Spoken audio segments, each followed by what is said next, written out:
Est-ce que tu me croirais si je te disais que quelqu'un que tu ne connais pas se cache actuellement chez toi? Tu me dirais non et tu me prendrais sûrement pour un fou.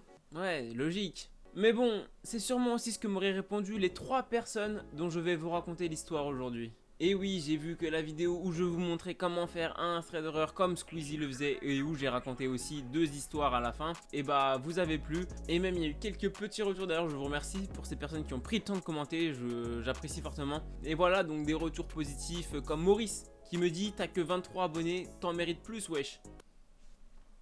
Écoutez Maurice. On perd pas plus de temps et on va tout de suite passer aux histoires. C'est parti, première histoire. La première histoire, c'est celle de Clara, une jeune femme de 26 ans qui nous disait vivre dans un bon quartier. Enfin, c'est ce qu'elle pensait avant cette histoire. Tout a commencé il y a à peu près 2 mois et demi. Clara nous explique qu'elle travaille 5 jours par semaine et qu'elle termine tous les jours à 15 h. Un jour au travail, elle a eu une promotion et en rentrant chez elle, elle voit sur le seuil de sa porte un bouquet de fleurs. À ce moment-là, elle se dit simplement que c'est sûrement un de ses amis à qui il en avait parlé qui lui avait offert ce petit cadeau. Mais en prenant le bouquet de fleurs, elle s'aperçoit qu'il n'y a pas de carte à l'intérieur et aucun de ses amis lui a demandé si elle avait bien reçu ses fleurs. Donc au bout d'un moment, naturellement, elle a oublié cette histoire. Et là vient un autre jour où elle rentre chez elle, encore une fois après le travail, et bah elle décide de se faire un café, sauf que quand elle arrive vers la bouilloire elle est déjà chaude, comme si elle venait de bouillir juste avant. Mais sauf que Clara, elle vit seule dans son appartement. Donc elle trouve ça un peu louche, mais elle se dit simplement que voilà, il y a peut-être eu un dysfonctionnement, c'est la bouilloire, c'est rien, c'est pas grave. Mais bon, au cours des semaines suivantes, elle commence à se rendre compte de plus en plus de choses un peu intrigantes qui se passent autour de chez elle et chez elle. Et voilà quoi, ça la rassure pas trop, ce qui est normal. Elle nous dit par exemple qu'un week-end, où elle s'est réveillée un peu tard, vers 10h30, en allant dans son salon, elle a vu qu'une chaise était retirée de la table et qu'un journal était posé comme si quelqu'un était venu lire son journal. Un autre exemple, un autre jour, elle rentre du travail et là elle retrouve un bouchon de bouteille posé sur son oreiller alors qu'elle était persuadée de n'avoir jamais laissé ça ici. Et là on se dit tous, Clara, elle a compris qu'il y avait quelqu'un chez elle. Non, pour elle, là, pour l'instant, tout allait bien. Là, tous ces signes-là, ça l'inquiétait pas plus que ça. C'était un peu bizarre, mais voilà. Mais bon, ça s'est pas arrêté là, bien sûr. Et un autre soir, alors qu'elle rentrait d'un week-end chez ses amis, elle a aperçu dans l'évier de sa cuisine des cendres de cigarettes. Et Clara, bien sûr, elle fume pas. Et c'est seulement à partir de ce moment-là que Clara, elle a décidé d'aller en parler à ses amis. Et un de ses amis, lui, a eu la bonne idée de lui faire acheter une caméra cachée qu'ils ont installée dans sa cuisine. En achetant cette caméra cachée, elle s'est dit, ouais, c'est un peu bizarre quand même, c'est n'importe quoi. Bien sûr, ouais, c'est n'importe quoi, ouais. Et donc voilà, après avoir installé cette caméra, 2, 3, 4 jours passent et rien, aucune alerte. Donc voilà, elle se dit peut-être que c'est elle qui se faisait des idées. Sauf que, au bout d'une semaine, elle reçoit une notification sur son téléphone et c'était une alerte qui venait de la caméra cachée qui lui disait qu'elle avait détecté un mouvement. Elle a donc ouvert l'application et elle a vu la vidéo d'un homme qui passait par sa cuisine pour se rendre dans sa salle de bain. Et à ce moment-là, Clara, elle a été un peu plus lucide que les autres jours et elle a décidé d'immédiatement appeler la police. Celle-ci s'est rendue chez elle et malheureusement, le temps que la police vienne, l'individu, il était déjà sorti de la maison. Pourtant, il n'avait pas été alerté, c'est juste pas de chance. Bon, après ça, elle a quand même été au poste de police, elle a transmis la vidéo, elle a fait une description de cet homme. Mais bon, la police ne peut pas faire grand chose étant donné que on ne sait pas qui est cet individu. Ce qu'elle raconte à ce moment-là, ça s'est passé il y a une semaine.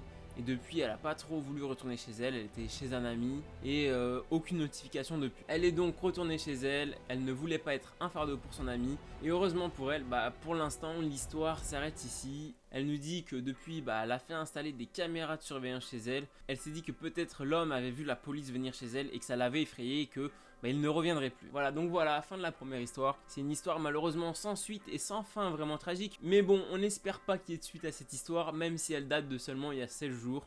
Donc on ne sait pas ce qui a pu se passer entre temps. On ne sait pas si Clara pourra réécrire un message. Mais bon, soyons heureux quand même que ça s'est bien fini. On va pas non plus lui souhaiter du malheur à Clara. On va donc maintenant passer à la deuxième histoire. Avant de passer à la deuxième histoire, n'hésite surtout pas à t'abonner, à lâcher un petit like si la vidéo te plaît. On t'a dit, écoute Maurice, Maurice il l'a dit. Donc voilà, maintenant c'est l'histoire de Vanessa. Cette histoire elle commence il y a 3 ans. Elle nous dit qu'elle vivait avec son petit ami dans un appartement, dans une petite ville à la montagne. Et son appartement en fait c'était un demi-sous-sol. Ce qui veut dire que les fenêtres elles étaient assez hautes et qu'elles donnaient en fait sur le sol de l'extérieur. Elles étaient au même niveau que le sol de l'extérieur en tout cas. Donc voilà, elle nous explique qu'un jour, elle était chez elle, sur son canapé, tranquillement. Et alors que son copain venait de rentrer du travail, en rentrant, il s'est tout de suite précipité autour de toutes les fenêtres. Il a regardé vers l'extérieur. Et Vanessa, elle était intriguée par ce qu'il faisait et elle lui demande « Qu'est-ce que tu fous quoi ?» Et là, elle lui dit cette phrase qui est un peu bizarre. « Je pense que j'ai marché sur quelqu'un qui te regardait par la fenêtre. » On est d'accord, c'est chelou. Déjà, il lui a marché dessus. Qu'est-ce qu'il a fait? C'est bizarre. Elle comprenait pas trop ce qui venait de se passer. Mais bon, voilà, après avoir discuté un petit moment avec son copain, ils se sont dit que peut-être c'était juste quelqu'un qui se promenait, qui était un peu trop curieux, qui a voulu regarder. Voilà, mais ils sont passés à autre chose. Mais voilà, tu te doutes bien que l'histoire elle s'arrête pas là. Et au cours des prochains mois, un peu comme l'histoire d'avant avec Clara, Vanessa et son petit ami, ils ont commencé à s'apercevoir de choses un peu étranges autour de leur appartement et même dans leur appartement. Déjà, il y a quelqu'un qui de temps en temps frappait à la porte et une fois qu'elle allait à la porte, il n'y avait personne. Ensuite, elle retrouvait parfois dans son appartement des choses qui ne lui appartenaient pas. Ou même encore, il y avait des vêtements qui disparaissaient. Donc c'était étrange. Mais bon, comme Clara, elle a laissé le temps passer et s'est dit que voilà, c'était pas grave. Réaction complètement bizarre, mais qu'est-ce qu'ils ont les gens à ne pas s'inquiéter quand il y a des choses qui ne leur appartiennent pas chez eux? En fait, qu'est-ce qu'ils attendent ces gens-là? Genre, ils attendent vraiment de croiser la personne, j'ai l'impression. Mais bon, voilà, un soir, alors qu'elle se disputait avec son petit ami, ils étaient tous les deux face l'un à l'autre. Et en regardant un peu derrière son petit ami, Vanessa, elle voit dans la vitre le reflet d'un visage. Et au début, elle pense que c'est le sien. Mais elle s'est vite aperçue que c'était pas le sien, puisque la fenêtre, elle était ouverte. Donc il n'y a pas de reflet. Elle regarde avec un peu plus d'intention et là elle voit qu'il y a quelqu'un qui les regarde fixement. Première réaction, elle s'est dit voilà, il est tard, je me dispute avec mon copain, on fait du bruit. Donc ça se trouve c'est un voisin un peu curieux qui est venu voir si tout se passait bien. Du coup ce qu'elle a fait en pensant que c'était un voisin trop curieux qui voulait s'immiscer un peu dans sa vie privée, et elle lui a dit la chose suivante: je peux t'aider? Mais la réaction de la personne qui l'a regardé à travers la vitre, elle a été terrifiante. Elle ne lui a pas répondu et elle a continué à la regarder fixement, droit dans les yeux, avec un regard froid.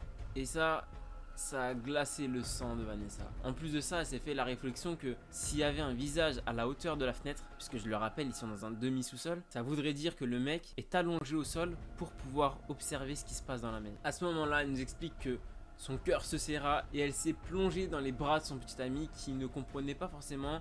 Il lui a demandé, il y a quelqu'un à la fenêtre? Mais bon, lui aussi ça lui avait fait un peu peur, il a mis du temps à se retourner et au moment où il s'est retourné, il n'y avait plus personne à la fenêtre. Le lendemain, Vanessa elle est partie dans un poste de police pour faire une déclaration de ce qui venait de se passer et elle a essayé de donner un descriptif un peu comme elle le pouvait de la personne qu'elle avait vue. La personne elle n'avait pas réellement commis de crime ou de délit, donc la police ne pouvait rien faire tout simplement. Vanessa elle en a aussi parlé à sa famille, dont son frère, lui qui a décidé de venir dans l'appartement de Vanessa, qui l'a équipé un peu en armes un peu partout. Alors dans l'histoire c'est pas précisé si c'est des armes à feu ou des armes blanches, mais son frère, il est déterminé quand même. Et il est tellement déterminé, son frère, qu'une fois en allant chez Vanessa, il a vu un homme regarder à la fenêtre. Et sa première réaction, ça n'a pas été de l'interpeller, mais il a essayé de le suivre pour voir un peu où l'homme allait se rendre. Sauf que l'homme s'est aperçu qu'il était suivi, il s'est mis à courir, et malheureusement, le frère de Vanessa, il l'a perdu de vue. Donc encore une fois, là, l'histoire, elle est sans suite, malheureusement. Après cet événement, quelques jours sont passés.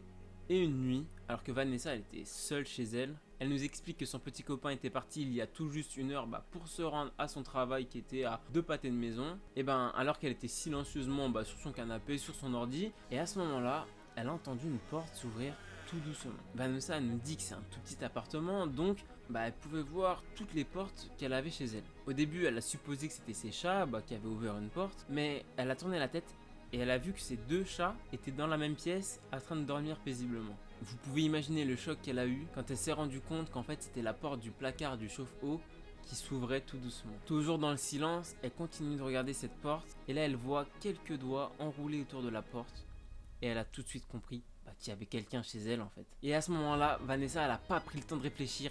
Elle a couru à l'extérieur de chez elle, pieds nus dans la neige, pour rejoindre son petit ami au restaurant qui était à 2 pâtés de maison, je le rappelle. Ils ont appelé la police et le temps de se rendre à l'appartement, encore une fois, il n'y avait plus personne. Vanessa nous raconte que depuis cet événement, elle a déménagé à 1000 km de cet endroit, de cette ville, et qu'elle vit maintenant dans un nouvel appartement. Et là tu te dis, c'est la fin de l'histoire, ça se passe bien. Non, c'est pas la fin de l'histoire. Et ouais. puisque même à 1000 km de son ancienne ville, il y a une semaine, quelqu'un est venu frapper à la porte de chez Vanessa, et alors qu'elle pensait que c'était un livreur et elle a décidé de pas répondre et elle s'est dit qu'elle irait récupérer le colis plus tard, et ben en ouvrant la porte, il n'y avait pas de colis, il n'y avait rien, même pas une lettre, rien, personne. Et pourtant la personne elle avait insisté, elle avait frappé plusieurs fois à la porte, mais Vanessa elle voulait vraiment pas aller ouvrir, elle faisait autre chose. Mais ça l'a inquiétée quand elle a vu qu'il n'y avait rien. Mais bon, elle n'a pas tout de suite fait de rapprochement avec ce qui s'était passé dans son ancien appartement. Voilà, c'était juste bizarre encore une fois, mais elle n'a pas fait le rapprochement. Mais Vanessa, décidément, il lui arrive vraiment que des trucs bizarres. Bon, disons qu'aussi Vanessa, elle le cherche un petit peu. Elle nous explique que quand elle va faire des courses ou quand elle sort rapidement de chez elle, elle ne ferme pas la porte à clé. Et sauf que cette fois-là, il lui arrivait un truc un peu spécial. En rentrant justement de ses courses, en voulant ouvrir la porte, elle s'est aperçue que le loquet était fermé.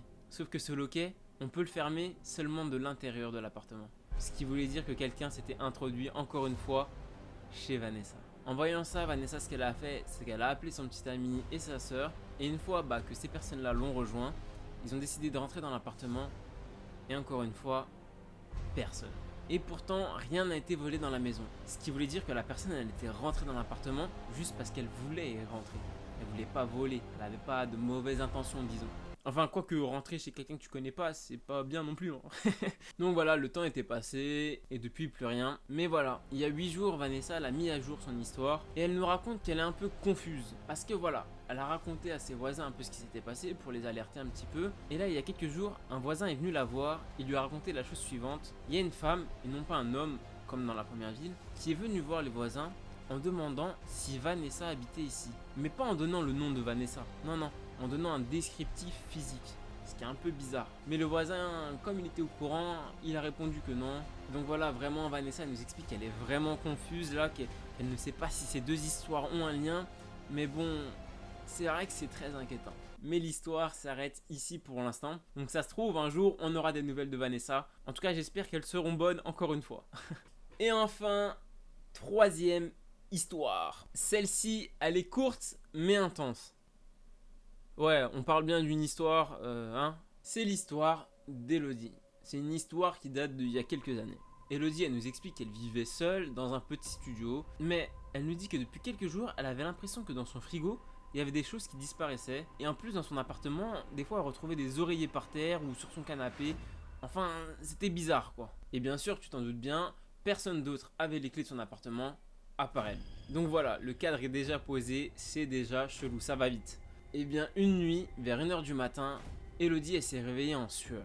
Elle s'est dit qu'elle s'était sûrement réveillée d'un cauchemar, mais bon, comme elle était en sueur, elle s'est dit qu'elle allait prendre une douche. Et même s'il était tard, elle est rentrée dans sa salle de bain, elle a mis un peu de musique sur son téléphone et elle a commencé à se doucher tout simplement. Et alors que ça faisait déjà plusieurs minutes qu'elle était sous sa douche, d'un coup, elle a entendu la porte bouger. Elle a jeté un œil à travers le rideau de douche et là, elle a vu une ombre.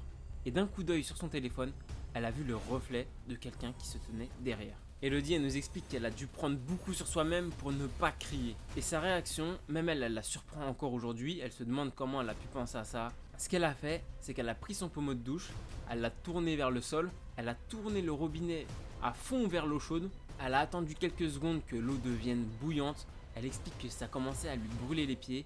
Et à ce moment-là, elle s'est tournée, elle a déchiré le rideau et elle a commencé à asperger la personne avec de l'eau bouillante. C'était une femme, elle a crié de douleur. Et c'est pas tout puisque Elodie, elle s'est mise à la frapper avec le pommeau de douche. Elle lui a mis des coups au visage, elle a sauté par-dessus cette personne, elle a pris la clé qui était sur la porte, elle l'a refermée derrière elle, ce qui fait qu'elle a enfermé cette femme dans la douche. Un peu plus tard, la femme commence à devenir hystérique et commence à donner des coups dans la porte. Et bien sûr, en attendant, Elodie, elle est partie prendre son téléphone, elle a appelé la police. Et en attendant la police, Elodie elle s'est dit que pour sa sécurité, qu'elle allait chercher un gros couteau qui était dans sa cuisine.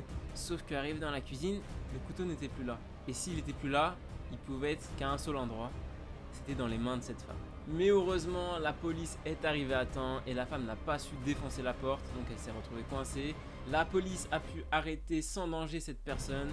Elodie s'est sortie de cette affaire sans blessure et elle a appris qu'en fait cette femme c'était l'ancienne locataire de l'appartement mais qui s'était fait expulser parce qu'elle ne payait pas son loyer, mais qu'elle avait réussi à faire un double des clés. Voilà pourquoi elle avait réussi à rentrer chez elle. Et Elodie nous dit à la fin de cette histoire, elle insiste à chaque déménagement pour que toutes les serrures soient changées, ce qui est logique et vous devriez faire pareil puisque vous n'avez pas envie que ce genre d'histoire vous arrive. Donc voilà, c'est la fin de ces 3 histoires. Et si tu pensais que tu étais en sécurité chez toi, maintenant peut-être que tu le penses plus. Je suis désolé. Moi je vous laisse là-dessus, faites attention à vous et je vous dis à bientôt pour une prochaine vidéo.